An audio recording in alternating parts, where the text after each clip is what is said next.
Welcome to the Halfarsed Heresy. This is a quick video on how I do my NURGLE blades. Whenever I put some pictures up, people always say, how do I get my goo look? So we'll run through some of the ones I've done.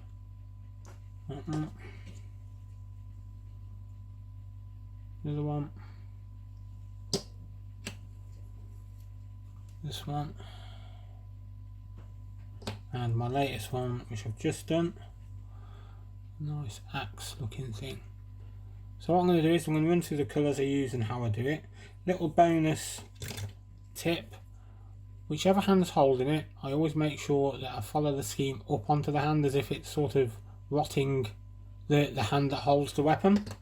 So if you've got him holding one, add the same effect going into the hand holding it, just so it looks like the corruption's spreading up. I think that works quite well.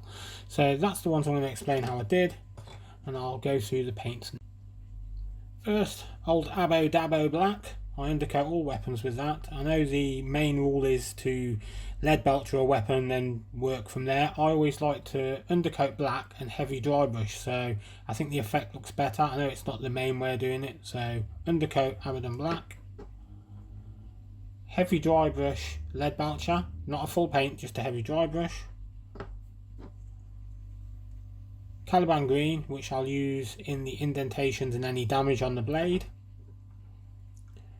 A bit like the opposite of edge highlighting, so the lighter the green gets, the less you put on. So moving from the outside to the middle, it gets gradually lighter. So in the middle of any damage, you put that.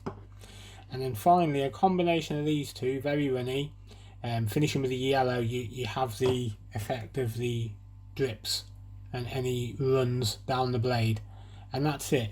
With these two, do water it down a lot so you can have lots of room to maneuver without it drying.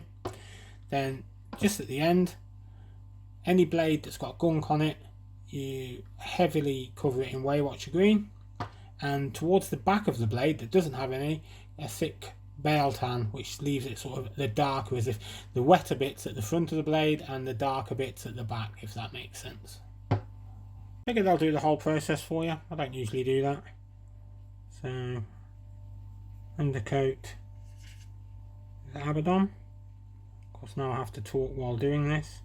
And rush, which I don't usually do. So that's that. Water down your paint slightly, obviously. You don't want to fill in the gaps that you're going to want to have accents on. And then when that dries, I'll come back to the dry brush bit. Right, onto the dry brush.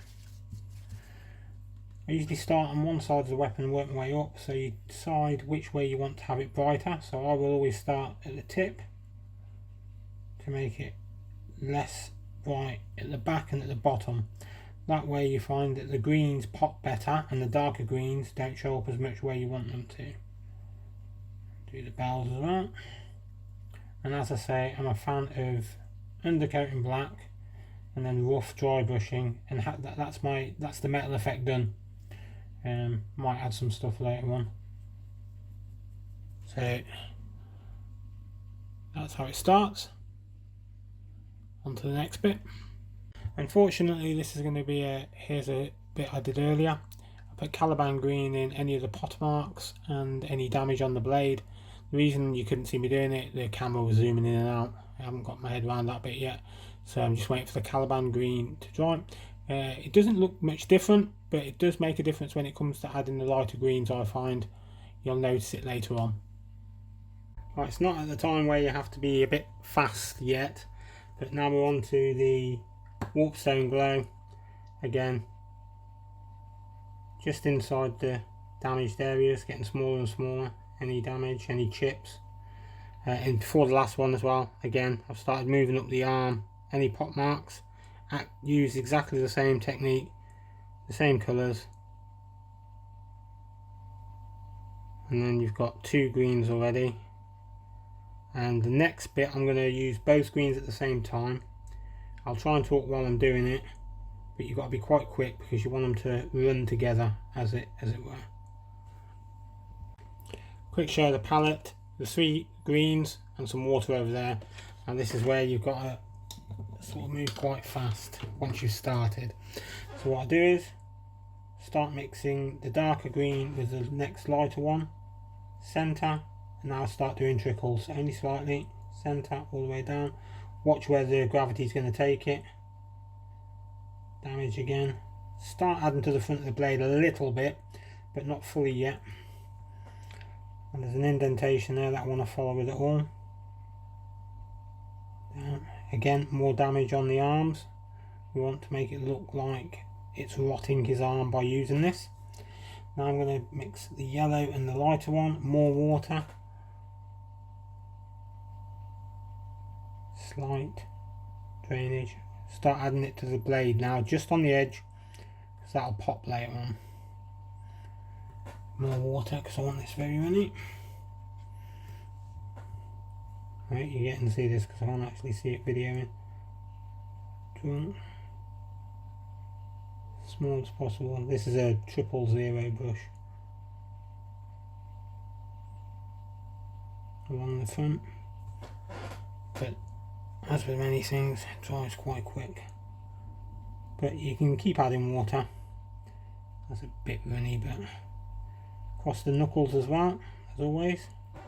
So it looks like it's oozing down the bell on this one perhaps. Again, follow where you think it would run.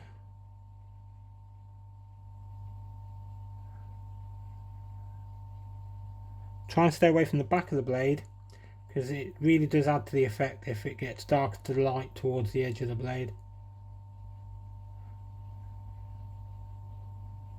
That's a bit bright on them, so I'll go darker again to add some darker bits. But it is a learning curve. You can add to and take away from, do your own thing. Now here's the bit that kind of breaks all the rules. You should wait for it to dry before putting glazes on, but I don't. Straight on with the Waywatcher, and I find it lifts it. It lifts the paint slightly into the glaze, and when it dries it adds a much better effect. Again, don't forget the holes where it's going to be rotting his arm. And as I said, finally, Biel tan, which is a dark green, but to the top and back of the weapon, so it really adds a difference in tone. And then we'll see how it dries, and we'll come back. And there we have it. It comes out a different effect every time, some better than others. I'm quite happy with all of them so far. Didn't have to tinker with it too much.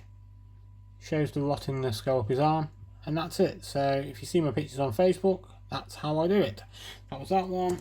I am in the mid. All these other ones are part of the ongoing Can You Make a Cheap Kill Team from Death Guard, which will be the next video hopefully. But that was it, so hopefully that helps it. Like, subscribe, all that jazz, and catch you next time.